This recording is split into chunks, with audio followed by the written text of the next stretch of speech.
तो गाइस आपने सुना है लिकोरिया बीमारी या फिर ऐसे बात करें वेजाइनल डिस्चार्ज। नाम अलग है लेकिन बीमारी एक ही है। इनकी बीमारी अक्सर सभी महिलाओं को फेस करनी पड़ती है, बट कोई कोई महिलाएं होती हैं जो बताती हैं। ज्यादातर केसेस में मैंने देखा है कुछ महिलाएं छिपा लेती हैं, कंफ्यूजन की वजह से, शर्म की वजह से लोगों को नहीं बताती हैं। उनके सामने एक बड़ी प्रॉब्लम आगे खड़ी हो जाती है, हम बोलते हैं वेजाइनल डिस्चार्ज।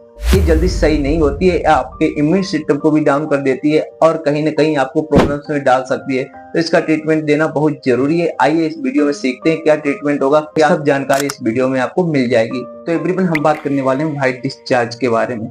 व्हाइट डिस्चार्ज ये लड़कियों की और औरतों की कॉमन प्रॉब्लम है। ये खासकर सभी औरतें फेस करती हैं, लेकिन कुछ औरतें इसे कंफ्यूजन और शर्म के कारण छिपा लेती हैं। ये नॉर्मल भी होता है लेकिन अब नॉर्मल भी होता है। इसके कुछ सिम्टम्स हम बताएंगे एंड क्या नॉर्मल है, क्या अब नॉर्मल है और क्या आपको करना चाहिए एंड क्या खाना चाहिए और ये कैसे होता है, इसमें क्या डॉक्टर लोग मेडिसिन प्रेस्क्राइब करते हैं, वो सब हम इस वीडियो में आगे चल के बताएंगे। तो स्टेप बाय स्टेप आप देखते चलिए। ये नॉर्मल भी होता है, अब नॉर्मल भी होता है। नॉर्मल केसेस के कुछ सिम्टम्स मैं आपको बता देता हूँ। नॉर्मल में खासकर कभी कभी आपको हल्का सा ट्रांसपोर्ट आता है और हल्के ट्रांसपोर्ट में कोई ज्यादा स्मेल नहीं होती, हल्की पूरी स्मेल आती है एंड ये कभी कभी होता है ऑटोमेटिक सही हो जाता है। ये नॉर्मल है, लेकिन कभी कभी आपने देखा होगा कि येलो एंड ग्रे कलर के कुछ पदार्थ ट्रांसपोर्ट आते हैं। नॉर्मल में ज्यादातर येलो एंड ग्रे कलर के कुछ पदार्थ निकलता है एंड इसमें ज्यादा स्मेल आती है। ये अब नॉर्मल है और कभी कभी आपने देखा होगा यहाँ तक कि खुजली भी होने लगती है। तो इससे आप समझ गए होंगे ये अब नॉर्मल है।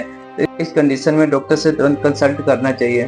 तो गाइस सब समझ गए होंगे आप क्या नॉर्मल होता है, क्या अब नॉर्मल होता है। लेकिन हम बात कर लेते हैं कैसे होता है।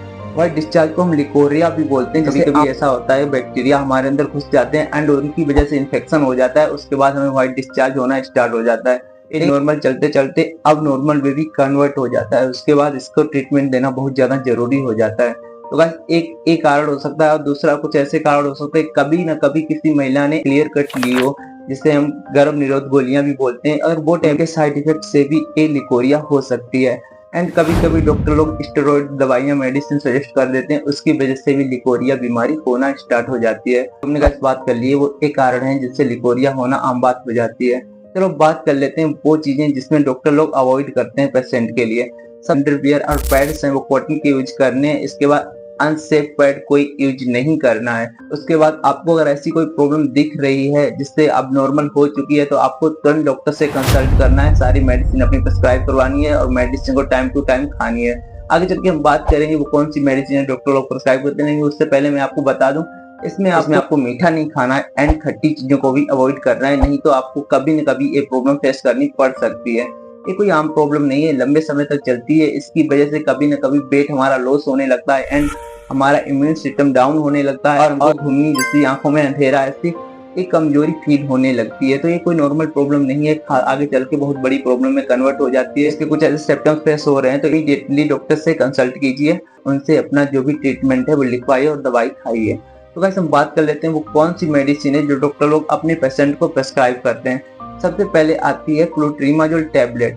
तो क्लोट्रीमाजोल एक वेजाइनल टैबलेट है जिसे महिला सोने से पहले करती है। एंड दूसरी जो आती है वो क्लोट्रीमाजोल 2% क्रीम होती है, ये सुबह शाम अप्लाई करनी पड़ती है। एंड तीसरी जो टैबलेट है फ्लोकोनाजोल है।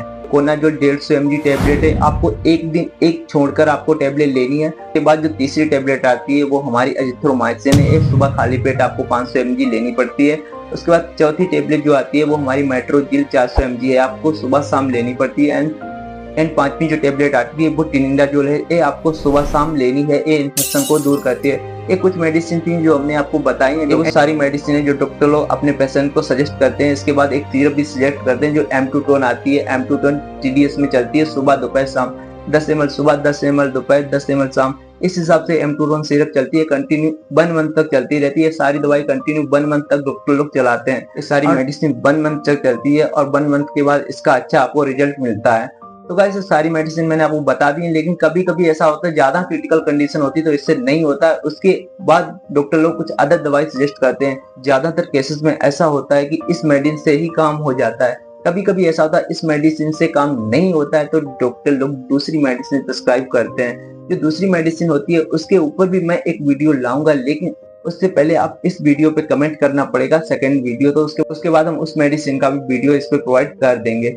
तो गाइस वीडियो कैसा लगा हमें जरूर बताएं। अगर ऐसी कुछ महिलाओं को प्रॉब्लम होती है, अगर उसको प्रॉब्लम होती है तो इन्हें छिपाना नहीं है एंड फेस टू फेस आके डॉक्टर से अपनी बात करनी है और उन सारी प्रॉब्लम्स बतानी है, तब जाके कहीं आपको एक अच्छा ट्रीटमेंट मिलेगा। और अगर ऐसे छिपाते रहेंगे तो आप ना ही ट्रीटमेंट बनेगा और आप अपना इम्यून सिस्टम भी डाउन करेंगी और अपनी बॉडी के कुछ हार्मोन्स को भी डिसबैलेंस करेंगी।